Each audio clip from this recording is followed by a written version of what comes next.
তা বিদেশের মাটিতে সম্মানিত।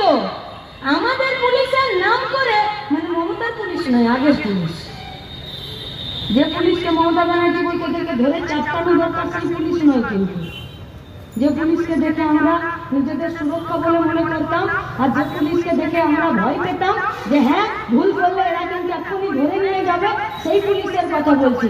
এই পুলিশদেরকে নিয়ে বিদেশে আমাদের পশ্চিমবঙ্গের পুলিশের নাম করে বলতো যে যাও দেখো পশ্চিমবঙ্গের পুলিশের মতন হতে হবে।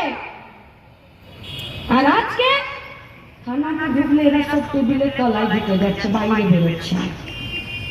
কিন্তু দেখুন বিকাশ ভবনের বাইরে মহিদুলকে, সুদীপ্তকে মারার সময় তখন মনে হয় যেন মোদির নয় এদেরই 56 ইঞ্চি ছাতি হয়ে যাচ্ছে, আর লাঠিগুলো যেন 5 ফুটের জায়গায় 10 ফুট হয়ে যাচ্ছে।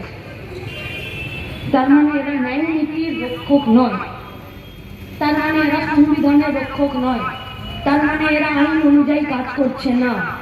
আর যে বা যারা আইনকে সামনে রেখে মানুষের সাধারণ দাবিতে, বেকার ছাত্র যুবদের তাদের কাজ শিক্ষার দাবিতে লড়াই করতে গেলে তাদের উপরে এরা আক্রমণ করে, আর যাদের বিরুদ্ধে এদের অ্যাকশন নেবার কথা তাদের কাছে এরা গালি খায়, এদের জন্য এদের মা বউরা গালি খায়, আর তারপরে মাত্র একটা মাফিনামা লিখে দেয়। তাহলে ওই কথাই রইলো, যা যা খুশি গালি দিন, শুধুমাত্র সকালবেলাতে একটা মাফিনামা লিখে দিবেন যে ভুল হয়ে গেছে, গালি দিয়েছে, তারপরে দিন গালি আচ্ছা সে তাই তো করেছে, তাই তো করেছে পশ্চিমবঙ্গের মাটিতে। কি প্রয়োজন? ডানলপের দিকে তাকান, হুগলির ঢুকছে হিন্দুস্তান মোটরস, এই গোটা এই অঞ্চলের এই রাজ্যের পুরনো মোটর গাড়ি তৈরি করার কারখানা ঢুকে গেছে, বন্ধ হয়ে গেছে।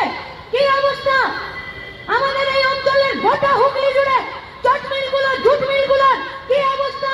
পারে না দেশের সরকার, পারে না রাজ্যের সরকার পাট শিল্পের উন্নতি সাধন করতে? এই পাট থেকে যে আমরা সুতো তন্তু পাই সেগুলো তো আজও বিশ্বের দরবারে আজও সম্মানিত, আজও এদের দাম আছে। তাহলে আমাদের রাজ্যের পাট চাষিরা কেন ঢুকে মরে